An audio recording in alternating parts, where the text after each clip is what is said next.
prevent wildfires, to thin forests and clear vegetation. It can be complicated. Sometimes it's creating clear paths called fire breaks or fuel breaks that could prevent the wildfire from spreading from one side to the other. This work is a priority for state forestry officials like Abigail Plecki, who coordinates efforts to get grant money. So it depends where you are, it depends on what the vegetation is, but always it's going to be removing the vegetation. The goal is to protect the wilderness, our homes, our water, and our environment.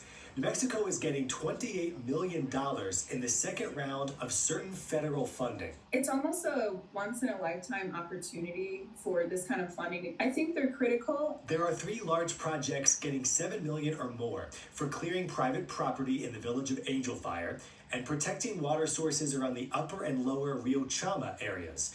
We asked how federal officials decide which areas get funding. The directive from the U.S. Forest Service is we need to target communities who are underserved and that have a high wildfire potential and have been affected by severe disaster in the past. So low-income areas, areas without a lot of resources, places that have a high risk of facing fires, and locations that have dealt with destructive wildfires before.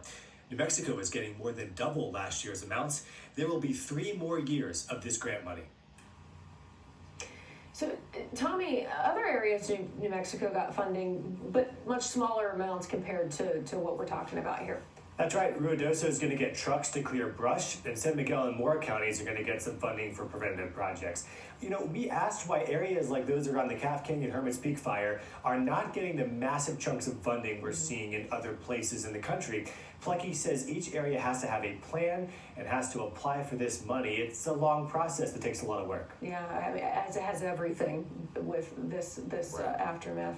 How optimistic is she, though, about the future of the federal funding source? She's very hopeful. She thinks over the next 3 years, more areas in New Mexico will get funding, and there will be millions of dollars that will go to more underserved areas. As you indicated, Tommy, it could be more important than ever